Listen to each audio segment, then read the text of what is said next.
La vertu du repos spirituel, selon Dieu, est une paix intérieure profonde qui vient de la confiance en Dieu, permettant de cesser l'inquiétude et le labeur excessif pour se ressourcer dans sa présence, trouver son identité en Christ et accomplir sa mission avec une force renouvelée et en intégrant le travail, la prière et l'adoration dans un rythme équilibré, comme l'indique le sabbat, c'est-à-dire le 7e jour.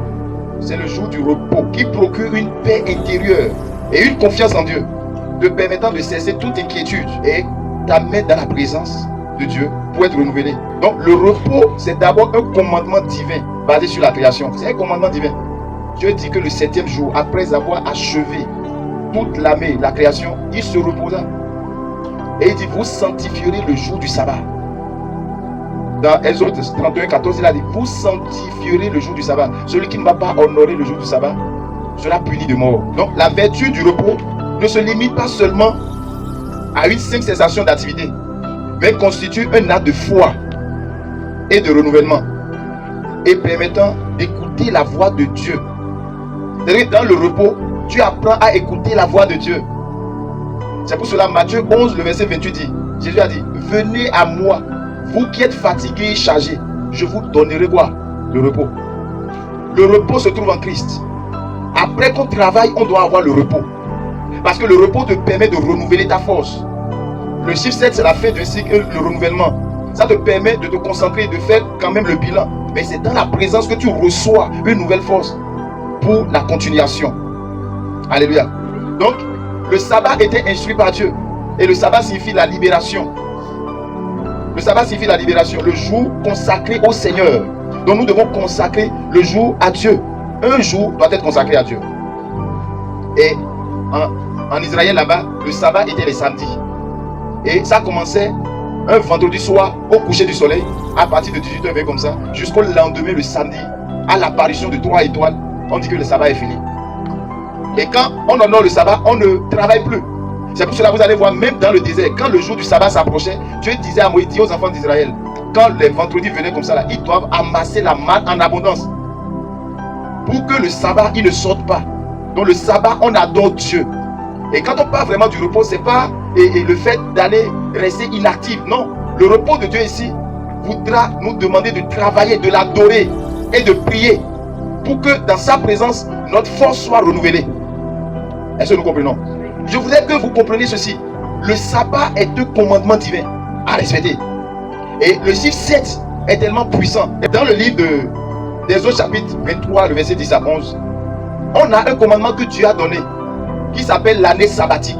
L'année sabbatique veut dire quoi? C'est que tous les 7 ans, les Juifs devaient faire reposer la terre. La 7e année, ils doivent faire reposer la terre. Aujourd'hui, on ne suit plus ces principes. On l'avoue seulement.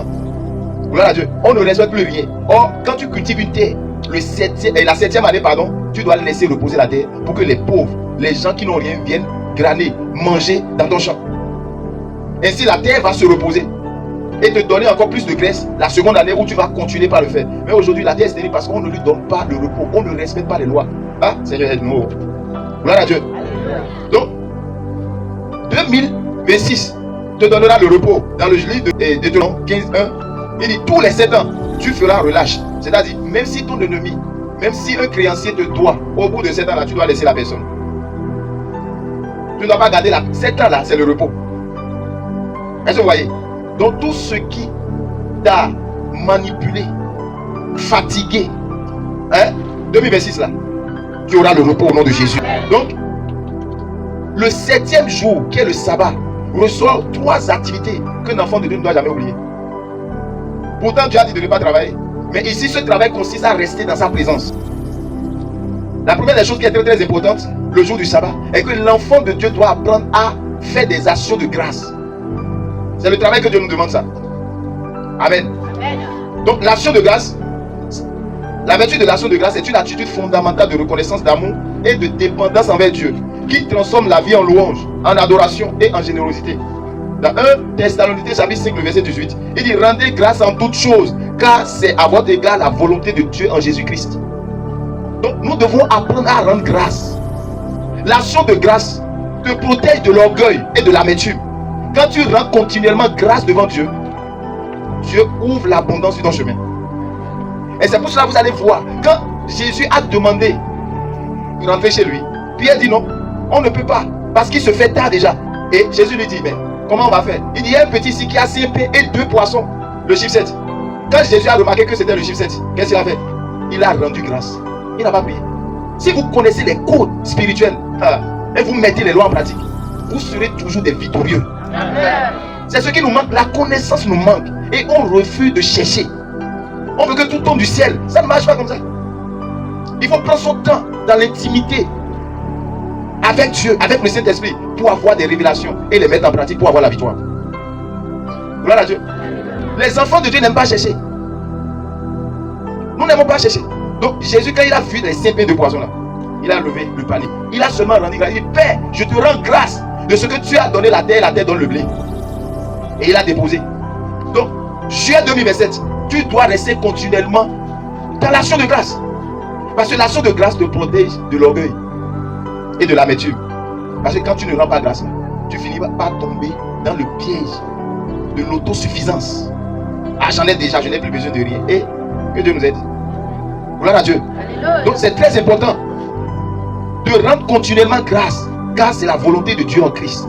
Donc le repos, tu dois rendre grâce en toutes choses. En toutes choses. Que l'ennemi se lève sur toi, qu'on te critique, qu'on te persécute, il dit en toutes choses. C'est pas quand tu es dans l'abondance que tu dois rendre grâce. Quand la vie te donne ses coups, tu dois rendre grâce à Dieu. Parce qu'en rendant grâce à Dieu, il va certainement trouver une solution à la situation que tu traverses. C'est les secrets. On ne les met pas en pratique. Quand nous les mettons en pratique, c'est fini. Donc ces 3 types de travail pendant le jour de repos, c'est la vertu de l'action de grâce, de la louange et de l'adoration. Alléluia. Et Jésus a su bien faire quoi? Rendre grâce pour que la multiplication apparaisse. L'action de grâce fait que Dieu multiplie ton témoignage. Amen. Gloire à Dieu. Alléluia. Quand Naaman est venu vers le prophète Élisée, qu'est-ce que Élisée lui a dit? Élisée lui a dit, pour que la lèpre puisse partir de ton corps, va te jeter, te laver dans le Jourdain 7 fois. Et quand il a obtempéré, difficilement, la Bible dit que sa peau, il a retrouvé la paix intérieure. C'est-à-dire, le mal, le poids que la maladie, la lèpre était sur Naaman a cessé. Il a trouvé la vraie paix, le vrai repos. C'est en Christ. La paix, le repos, c'est pas dans l'argent. C'est pas dans le mariage. Tu veux marier, tu vas te marier tout à l'heure, tu vas voir que le repos là, c'est pas dans le mariage. Et tu vas commencer par faire enfant, aller à la pharmacie, aller à l'hôpital, revenir aller-retour, il n'a pas mangé, couche est fini. C'est le repos ça. Gloire à Dieu. Oh, je vais rentrer dans mon ministère, le feu brûle en moi, c'est bon, rentre dedans. Elle va dire, papa, j'ai pas dormi hier. Il m'a attaqué ici. Tu finis de prier pour lui dire, le sorcier, c'est moi-même qui l'a vu. Le vrai repos se trouve en Christ. Le vrai repos se trouve dans la vertu de l'action de grâce que tu rends continuellement devant Dieu, devant n'importe quelle situation. Dieu suit le libre arbitre des gens. Dans 2026, tu dois rendre grâce en toutes choses. Qu'il pleut, qu'il neige, qu'il y ait des épreuves, des montagnes, tu dois rendre grâce à Dieu. Amen. Alléluia. Amen. Je dis, l'action de grâce te protège de beaucoup de choses. Gloire à Dieu. Alléluia. Deuxième type de niveau, la vertu de l'adoration. Amen. L'adoration réside dans sa connexion authentique et transformatrice sur la disposition du cœur plutôt que des rites extérieurs. C'est-à-dire l'adoration là, ça te transforme. On ne peut pas être des enfants qui n'adorent pas. Il dit sanctifier le jour du Seigneur. Le sabbat c'est pour adorer Dieu. Et adorer Dieu veut dire se sacrifier. Romains 12, le verset 1. Je vous exhorte frères, par des compassions de Dieu, à offrir vos corps comme un sacrifice vivant, saint, agréable à Dieu, ce qui sera de votre part un culte raisonnable. Donc tu dois offrir ton corps, hein. C'est pas ton argent. L'adoration ici, c'est de donner la totalité de ton corps à Dieu. Donc la maladie ne doit pas être dans ton corps. Amen. Amen. Gloire à Dieu. Amen. Et quand tu rentres dans Jean chapitre 4, le verset 24, je crois, Jésus dit quoi?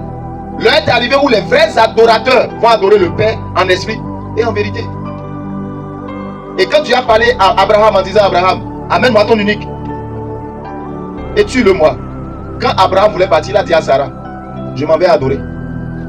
Parce que si Abraham faisait erreur de dire à Sarah, Dieu m'a dit de tuer l'enfant, de lui consacrer, il y aura bagarre. Comme Abraham était guidé par le Saint-Esprit, il dit non, je m'avais adoré, mon fils et moi. Et en allant adorer Dieu, ils ont amené quoi? Le bois, le couteau, la corde. Amen. Et le sacrifice lui-même. Donc ça veut dire que l'adoration, c'est un grand sacrifice. C'est un grand sacrifice. Et quand nous donnons des sacrifices d'adoration à Dieu, Dieu y descend. Dieu siège dans les louanges. Donc dans l'adoration, tu dis combien de fois il est grand. Nous devons apprendre à adorer Dieu en esprit et en vérité. Et quand tu adores Dieu, Dieu te donne tout. L'adoration provoque Dieu. Et il dit maintenant cette adoration, c'est de donner ton cœur, ton corps totalement à Dieu. D'offrir son corps comme un sacrifice vivant. Le repos va t'amener à adorer Dieu. Parce que celui qui adore Dieu est en connexion directe avec Dieu. Dieu aime ceux qui l'adorent en esprit et en vérité. Et pour finir, la vertu de louange. Tout ça, c'est dans le repos. C'est les 3 activités que Dieu nous demande de faire dans le repos. L'action de grâce. En toutes choses. L'adoration. À tout moment, en esprit, en vérité. L'adoration, ça n'a pas besoin d'avoir un lieu. Partout où tu es, tu peux adorer Dieu. C'est en esprit.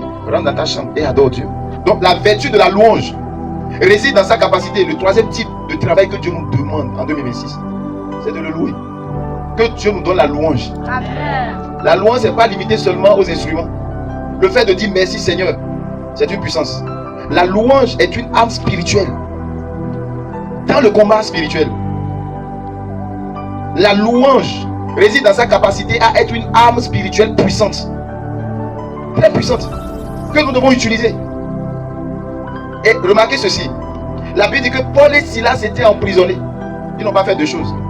Pendant la nuit, au milieu de la nuit, Paul et Silas se sont levés. Regarde, la vertu de la louange, c'est un sacrifice. Quelqu'un qu'on a emprisonné, on a déjà sifflé, donné des coups, melotté. Et on l'emprisonne.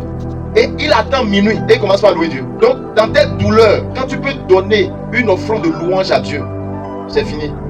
Les portes, qu'est-ce que la Bible a dit? Quand Paul et Silas ont loué Dieu, les portes de prison ont été tremblées. La terre a tremblé. Et ils sont sortis de façon miraculeuse. Et les gens étaient étonnés. Le geôlier voulait mourir, il dit non. Ça a étonné, mais le geôlier dit qu'est-ce que je vais faire? Il dit non. Donne ta vie au Seigneur Jésus. Ouais, la louange a fait gagner des âmes à Paul. Par ta louange dans ce que tu traverses, les gens verront que ton Dieu est puissant et fort. Quand tu rentres dans le repos de Dieu, tu manifestes Dieu. Si tu refuses de louer Dieu, tu vas louer Satan. Mais celui qui s'apitoie sur son sort en train de donner gloire à qui? À Satan. Et c'est l'objectif de Satan. Que tu le loues, que tu l'adores. Il dit à Jésus dans Matthieu 4, adore-moi, il va te donner toutes les richesses. Jésus dit non, tu ne vas pas adorer deux dieux. C'est un seul Dieu que tu vas adorer. La puissance de la louange, c'est la manifestation du lion, de la face du lion. Dans Ézéchiel chapitre 1, le verset 10, il dit quant à la figure de leur face, ils ont 4 faces. Une face de bœuf, de l'aigle, du lion et de l'homme. Mais ce soir, je vais te parler de la face du lion, qui est la face de la vertu de louange. Est-ce que vous savez que le lion, tellement intelligent, il ne poursuit pas ses proies. Le lion crie, il rugit quand il a faim. Quand il a faim, il ne poursuit pas, il rugit. Et de loin, quand ses proies entendent ses bruits, ils sont paralysés. Ils croient que le lion est à côté. Or, il est très loin. Or, le cri du lion voudra dire la louange. La louange. Donc, quand tu es en train de crier, tu paralyses tes ennemis de l'avant. La louange paralyse les problèmes. La louange a paralysé la prison de Paul et Silas. Et les portes, les fers se sont brisés. Et donc tu dois manifester la face du lion en 2026. La face du lion, c'est la louange. C'est pour cela qu'on nous identifie en disant que nous sommes de la tribu du lion de Juda. Juda veut dire louange. Et si tu es de la tribu de Juda, qu'est-ce qui te caractérise? C'est la louange. Donc on ne peut pas être des enfants de Juda sans louer Dieu. Il ne faut pas attendre de venir à l'église d'abord avant de commencer par dire mon Dieu est bon, non. Depuis ta maison, dans les situations, commence par louer Dieu. Si nous pouvons avoir cette attitude de louange, je dis de loin, nous allons paralyser les ennemis. Amen. Alléluia. Amen. Je t'envoie un témoin pour te confirmer que ce que je dis est vrai. Dans 2 Chroniques chapitre 20, tu peux le lire à la maison. 2 Chroniques chapitre 20, le verset 20 à 23. La Bible dit, quelqu'un s'appelle Josaphat et les ennemis sont venus de tous côtés contre lui. Et il ne savait pas quoi faire. Quand il a consulté l'Éternel, l'Éternel lui dit, aie confiance en Dieu et en ses prophètes et vous réussirez. Mais qu'est-ce que Josaphat a fait? Josaphat a dressé d'abord les chants devant. Ceux qui chantent pour Dieu, ils sont devant et ils ont commencé par louer. Satan connaît le pouvoir de la louange. C'est pourquoi il ne te permet pas de louer Dieu. Et Josaphat a placé les chants devant. Et quand les chants se sont mis à dire louez l'Éternel car sa miséricorde a dit et dure toujours seulement. Louez l'Éternel car sa miséricorde dure toujours. C'était la chanson que les chants donnaient. La Bible dit il y a eu une grande embuscade dans le camp de l'ennemi. Ils ont commencé par s'entretuer. La louange paralyse l'ennemi de loin. Quand tu loues, des choses se passent dans le règne de l'esprit. Quand tu loues Dieu, il y a le ministère des anges qui se met en action pour briser les montagnes, aplanir les montagnes. Donc le jour du repos du Seigneur, c'est le jour où chacun de nous doit apprendre à rendre grâce continuellement, à adorer Dieu et louer Dieu, qui va t'apporter le repos. Alléluia. Le vrai repos se trouve en Christ. Oh Seigneur, si je me marie, j'aurai repos. Mensonge. Oh, si j'ai l'argent maintenant, là, j'aurai repos. Mensonge. Le vrai repos, c'est en Christ. C'est lui qui donne. Elle a dit que la bénédiction de l'Éternel, seule la bénédiction de l'Éternel enrichit et n'est soumis d'aucun chagrin. Si ce n'est pas Dieu qui te bénit et que c'est toi-même qui cherches ta propre bénédiction par tes propres voies, bienvenue les combats, tu es obligé d'avoir les chiens comme garde de la maison jusqu'à la chambre couchée. Mais ce n'est pas Dieu qui t'a béni. Alléluia. 2026, ce sera la bénédiction de l'Éternel qui t'accompagnera.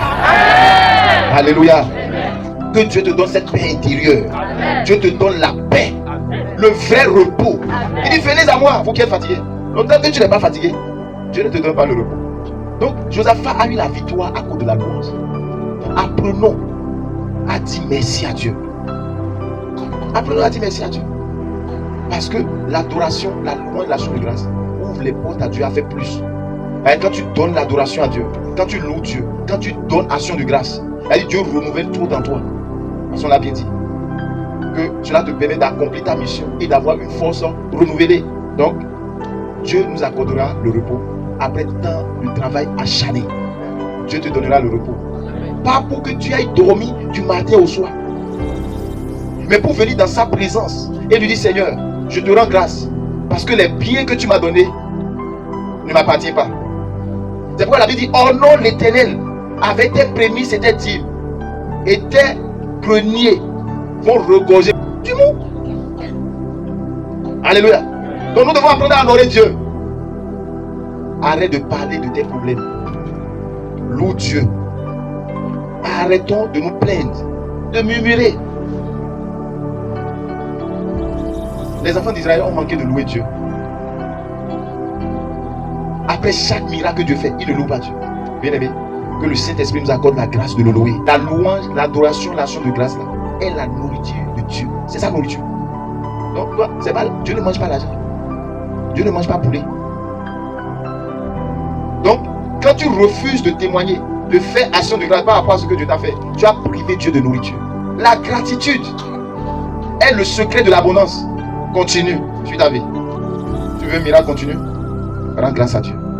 Loue Dieu. Tu veux des miracles pour terrasser tes ennemis. Il faut les paralyser de loin. C'est pourquoi une maison qui est remplie de louanges et d'adoration, le gars là ne fait pas erreur.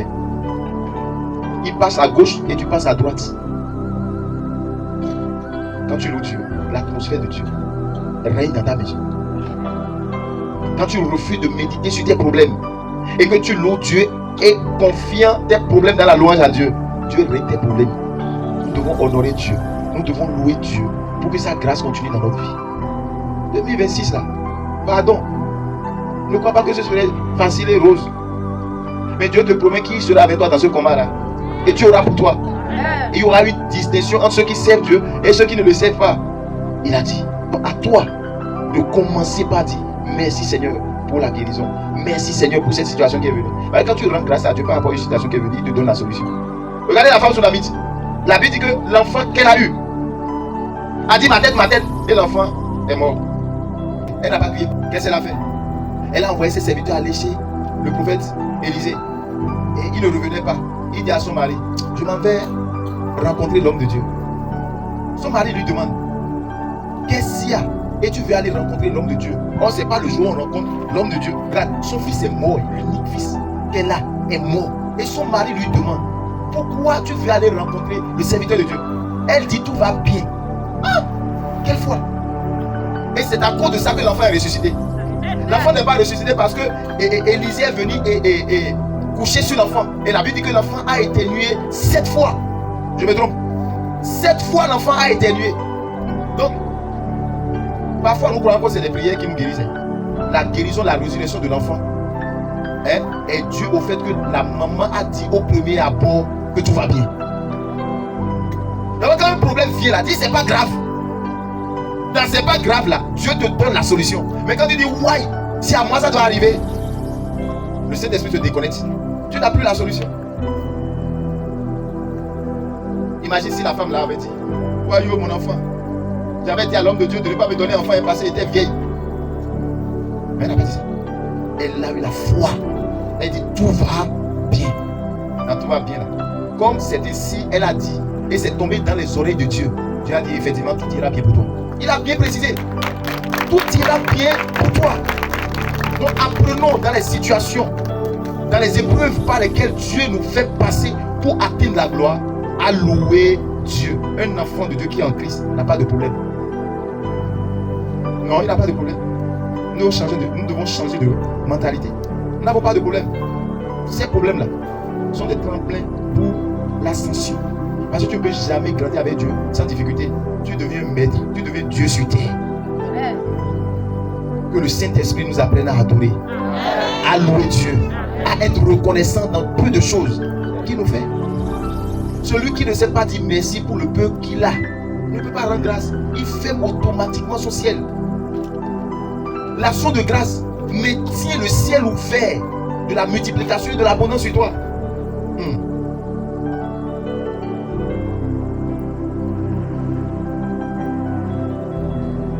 Donc, dans le repos de Dieu, Dieu veut nous décharger de tous nos soucis, de tous nos fardeaux, et nous donner une force nouvelle, renouveler notre force, nous donner encore le courage, l'espoir de continuer. Il veut renouveler, il dit, ma parole se renouvelle chaque matin. Chaque matin, la parole de Dieu se renouvelle. Arrête de méditer sur la situation qui te fait rentrer.